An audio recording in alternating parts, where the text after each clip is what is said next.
Hey, welcome back. Welcome back. Welcome back to the Simply Magnificent Black and Bold podcast, where we talk about culture, identity, and authenticity. Authentication. My bad. So this is just an episode where we're going to catch up with Court, me.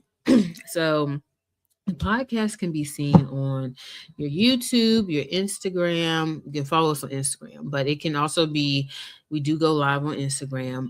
It also can be seen on Apple, and Spotify. So, some other things that have been going on, we have been doing different things out in the community with going to Sheesh.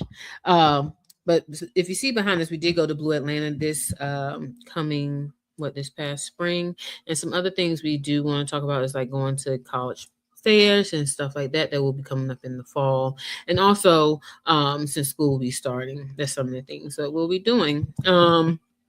But yeah, be on the lookout for the Simply Magnificent Black and Bold podcast in your community, probably, or in the Atlanta, Virginia area, maybe sometimes. But let's get to it. Some things I want to just talk about is what Black excellence looks like in 2026 and what it means. So, Black excellence is something that can be valued in, as I say, success, wealth, and education, and leadership, and just sometimes simply being happy or being content. Um, so, I feel like for me, Black excellence is what you make it, is all in your perspective. I am someone that believes that yes, you can have money and yes, you can be happy. No, you don't have to have money. You can be happy. You can have success and be happy. There may be people that think differently. But for me, I think that education is important. Having money is like, it's okay, like it helps you buy things, it helps you get like the things you need and the things that others may need, but it's not always like happiness. But it is what it is. But for me, education is really important, and leadership sometimes is important too, as in the Black community.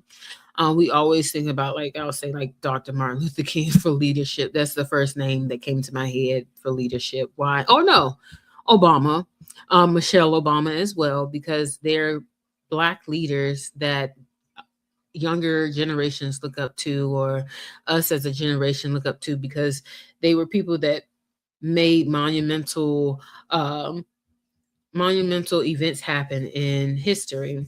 So in 2026, I just want to make sure the last, what is it, 4 months of the year, because this is August when this will come out. This will be August. So August, so you got your August, January. Oh, dang. Hold on, y'all. August, September, October, November, and December. You got 4 months to 2026. So I want listeners to kind of tell me what Black excellence means to them at the end of 2026, how they value it, and how they want it to maybe change, or what they want to do in 2027. So, some things in 2026 that I have been seeing on social media and things like that is like starting over or starting from scratch, whether it's like a career change or uh, unexpected setbacks, or just reinventing yourself. Let me slow down. And also finding your purpose again. So, like, sometimes people feel that you're in different stages of your life, depending on how old you are, depending on your career, depending on your education, and depending on leadership. Because sometimes you have to, if you want to be a leader, you have to be around leaders so you understand what it means to be in leadership. And sometimes when you want to be in education, you have to surround yourself with like-minded people with educational background, as in, okay, I want a PhD in law, maybe I should get a mentor that has a PhD in law so I can have that knowledge, that information, or not a PhD in law, but so, well, maybe. I don't know, but I'm just saying, like, that would be something that would be good. But then when it comes to like career changes, just make sure you have your goals down and you know what you want to do, and know that some career changes are when you do your career changes, make sure they are for you and that you're going to be happy with the end goal. So, one thing for me, I started out as biology, but as the years went on, I really am into IT. So, like some people see it was a transition from quality to IT quality where I was able to be like, okay, I like IT more. So sometimes you want to look into things like that. So, like for instance, I know friends that's going back to school for an MBA because they're like they want to do finance because finance is something that affords you the opportunity to move a little bit better in better positions, and also it puts you just in a nicer like environment. Like with the MBA, when I'm saying environment, like you learn a lot. You learn about project management, you learn about money, you learn how to like run a business. Like you learn so much about yourself too when you're getting these, not just the MBA, but when you're getting the master's degree. So when you have career changes, that's one thing you want to remember is just think about, hey, I'm making this choice for me and it also will better me as a person.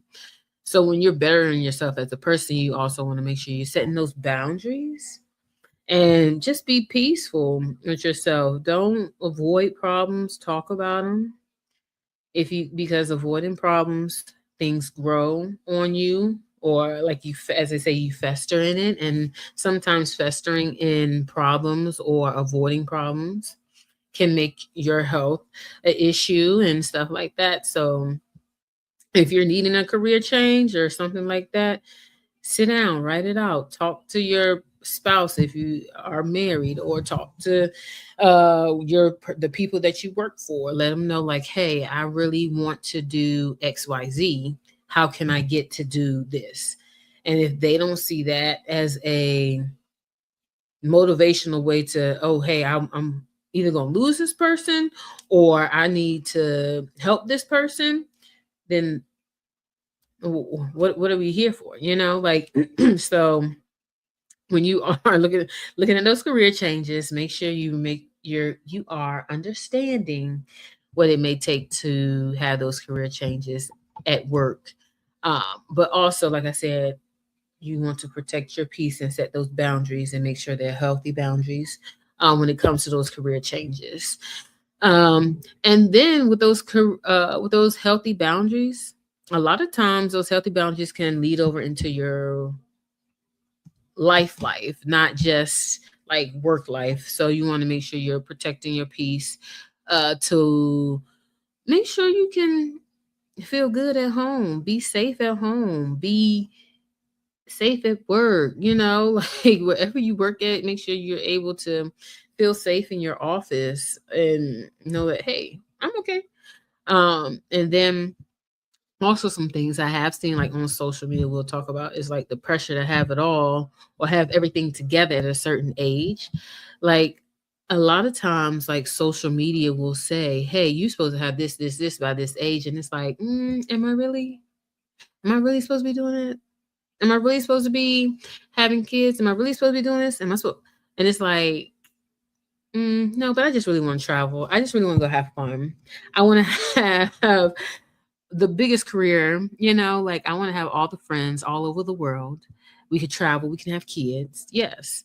But I feel like a lot of times social media gives you that pressure of, hey, you need to be sending out all of these texts every day. You need to be posting every day. You need to be make sure you're having a live, make sure you have this business, like, or if you're not in school, what are you doing? Are you taking CEU classes? And then like for financing, it's like, oh, why don't you have a RAF RRA? You should have three by now.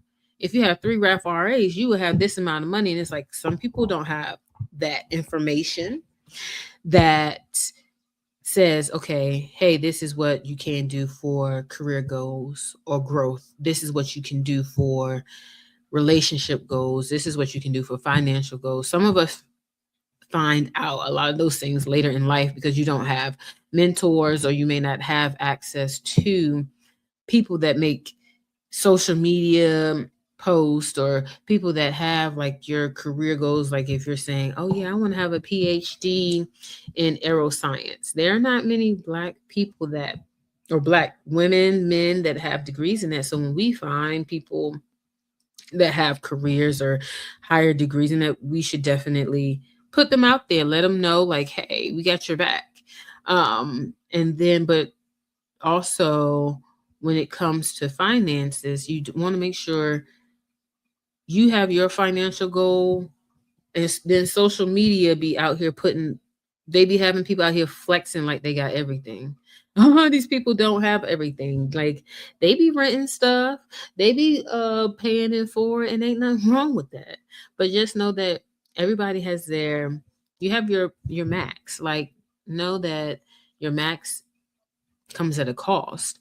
You want to make sure again that you protecting your peace and saying that, hey, just because they got that on social media, just because so and so going to this restaurant, that don't mean that I need to go. If you can't afford it, like don't put the pressure on yourself. You want to make sure you're successful in everything you're doing, and you don't want to struggle. Why struggle when, like, you can save for that? If you want to go to the restaurant, you can save for a trip or paying for or something like that. But don't put too much pressure on yourself, because that's one thing that me and my wife talk about all the time is social media puts so many ideas in people's brain, because there's so many like, oh, this like people that go to the gym every day. Yes, you go to the gym every day. We see that. We see your confidence, everything that's growing. And then you have like the people that's outside running, and you say like, okay, yeah, their confidence is doing this, it's doing that. But then it's like, okay, so at what cost do they have to actually post every day, every day, every day, every day, every day? And then it's just like when you actually talk to them, they even say, we do post, but it's actually, they have help to post. So it's like a lot of times, like you have to make sure you have help to post, or friendships and other relationships that are built to post. Is just not on you. So just one thing I will say, just make sure you're not struggling. Everything is not on you. If you need help, talk to people. If you need help for social, for your career, make sure you're in an environment that affords you that opportunity. Network, get on LinkedIn, get on YouTube, find some people, they'll definitely talk to you for sure. And for your financing, talk YouTube. I feel like a lot of people say jump to YouTube for sure. Jump to YouTube, look at what they may have. Go to your Charles Schwab's or wherever your money is, your Navy Federal, your Chase Bank, your Wells Fargo. Go look at them places, see at what loans they may have, what credit cards they may have that may be valued for you, or to be honest, what IRAs they may have as well, so you can be financially stable when you are ready for whatever you want to do in the future. So us as black women, we feel like we have to be strong and independent. And sometimes you have to, they say, straighten it crowned out, but you also are tired. So being a black woman means that you always have to be strong, but it's okay to ask for help. So that's one thing I wanted to say. As a black woman, it has been something that it's been hard for me to say, okay, hey, yeah, I need help. But as I've gotten older, I have learned that asking for help is okay, because you actually, there are people that want to help you and that want to understand you and want to be there to support you as well. So being a black woman and actually trying to be strong and be independent is very hard. So having like a friendship and having a village to actually talk to, that is not like my wife, we talk all the time. We are like, she tells me like we talk about like journaling and things like that. So that's one thing, like being a strong independent woman, journaling really helps, and going to therapy. Shout out to therapy. Hey, because that's what my wife and we always talk about. It's like always write down how you feel, explain how you feel, because being a black woman, and I keep saying being a black woman because it is very important to keep saying being a black woman is strong, and you do have to be independent because a lot of times a lot of us leave the households. So you have to be able to set your peace, set your boundaries as being a Black woman. So I just want to reiterate that as being a Black woman, know that it's okay to ask for help. Know that you have a family, you have a tribe.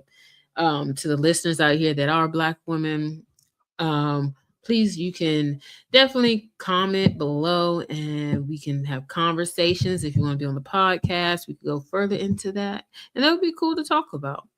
So when we keep saying being Black, we want to make sure we're also out here supporting our Black owned businesses. And not just because somebody said don't support them or do support them, whatever. If you want to support the business, a food restaurant or a clothing store because you had a good experience, you do that. But I feel like also don't pressure people when it comes to supporting and not supporting, especially if they didn't have a good representation when they went to that store, to the food, if it's a store, a food, a restaurant, or anything like that. But as for over here, we do support all of Black owned businesses.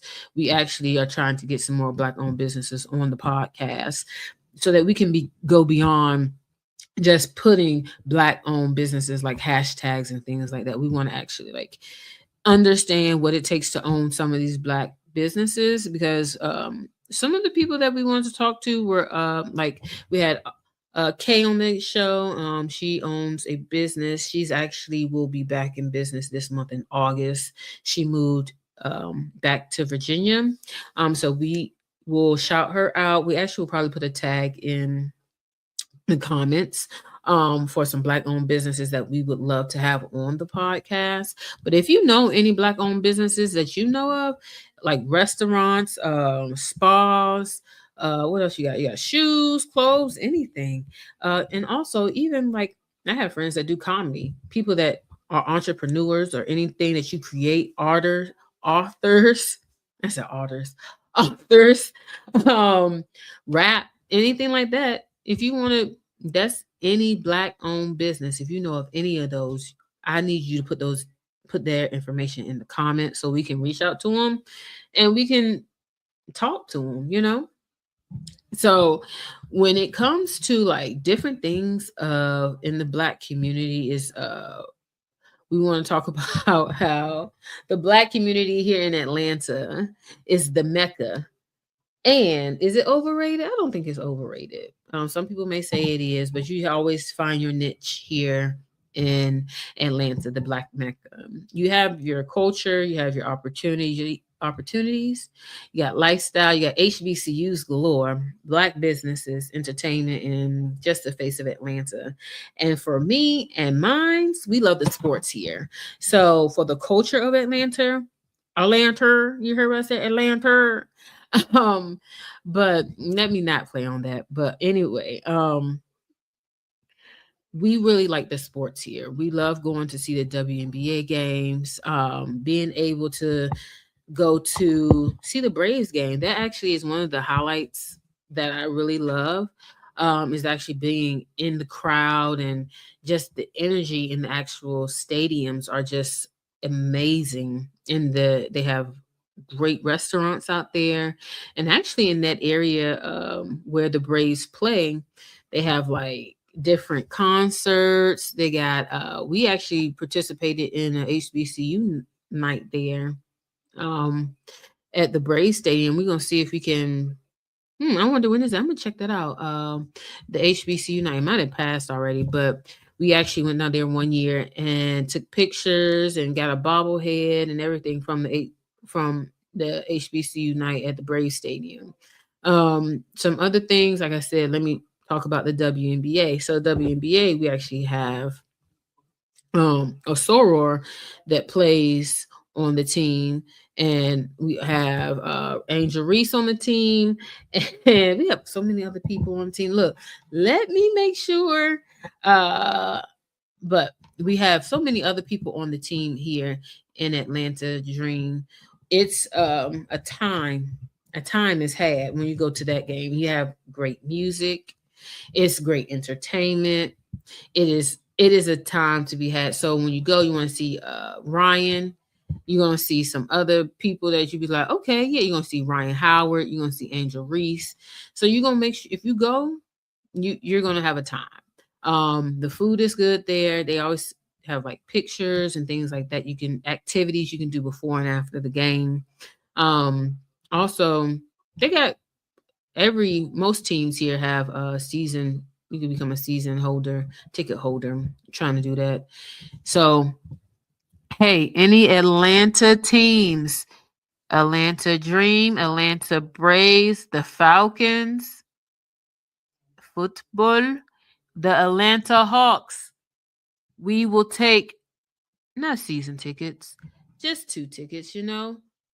Well, season tickets. If y'all offering, we'll take season tickets. Hey, I'll come out there with the shirt on. Hey, whatever y'all need, I'll be your help. I'll help y'all with the podcast, websites, media. Shout out to all the Atlanta teams. But that's one thing I will say about being here in Atlanta.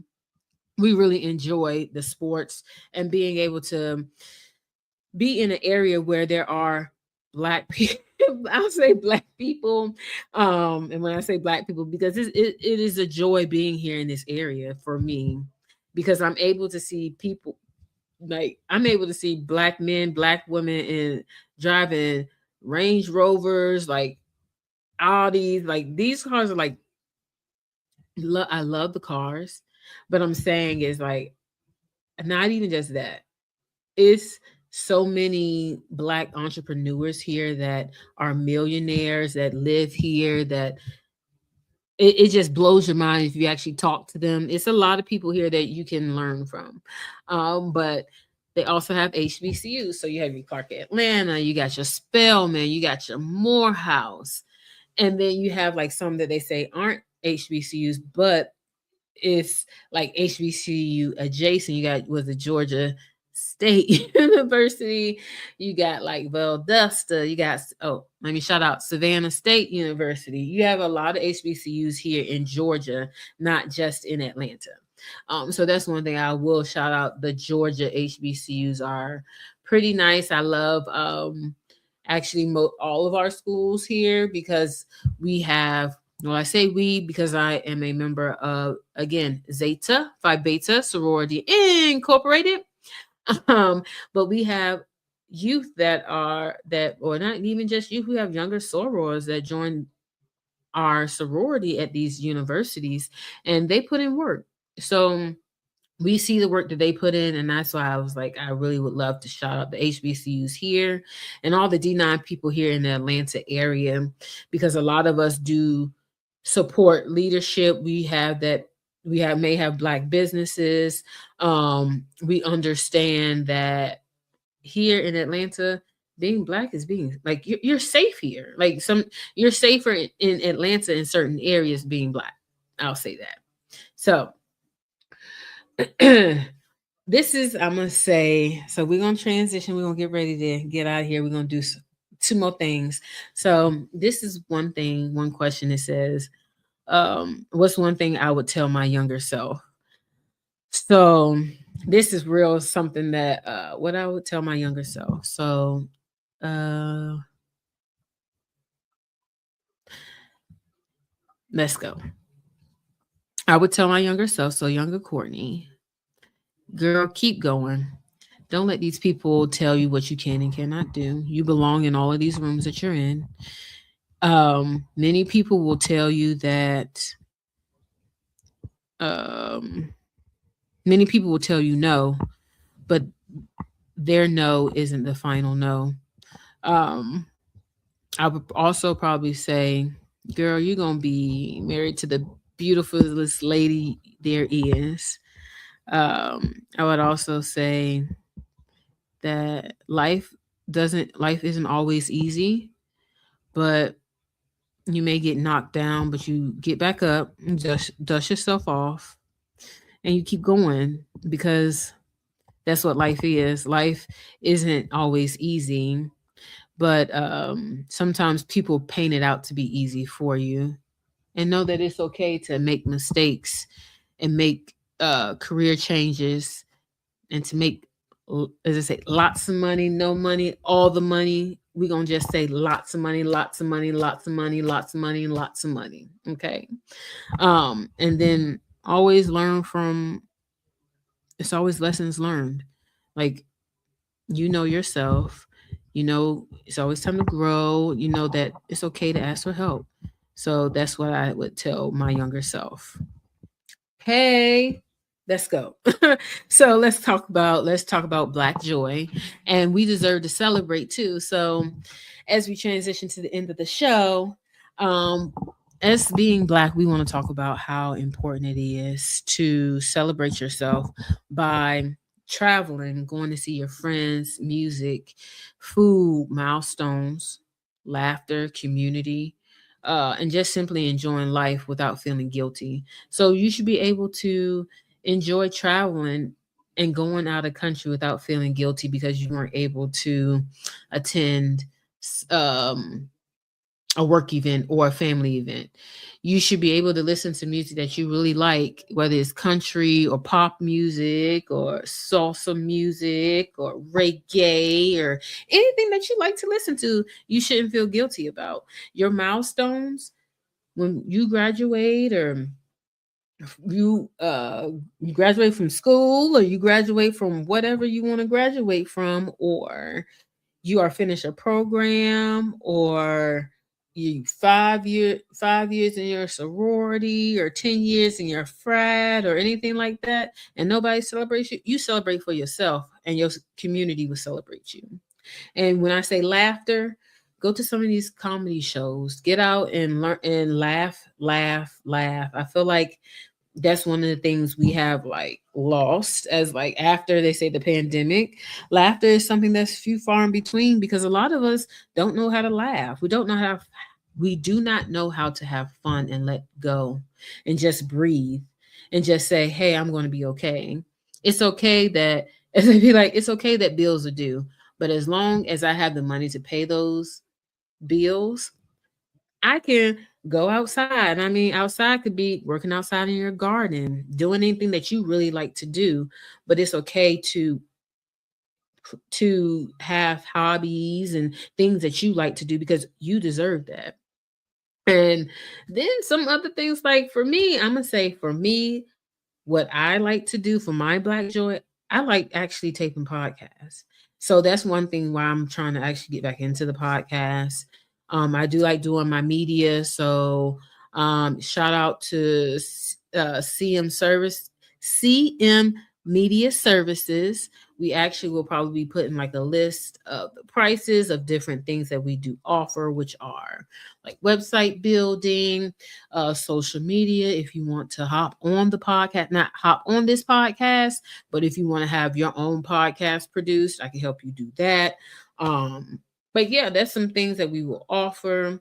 So I just want to say thank you for checking out today's episode. And Black joy is what we always want to bring. And here at the Simply Magnificent Black and Bold podcast, we want to ask you, the listeners, what makes you simply magnificent? For me, what makes me simply magnificent is being here in Atlanta with my wife, uh, and just being Courtney. Like, I love who I am, so that's why I'm simply magnificent. Like, I don't know what else I can say about that because I have to pour into myself, and I know that I'm good.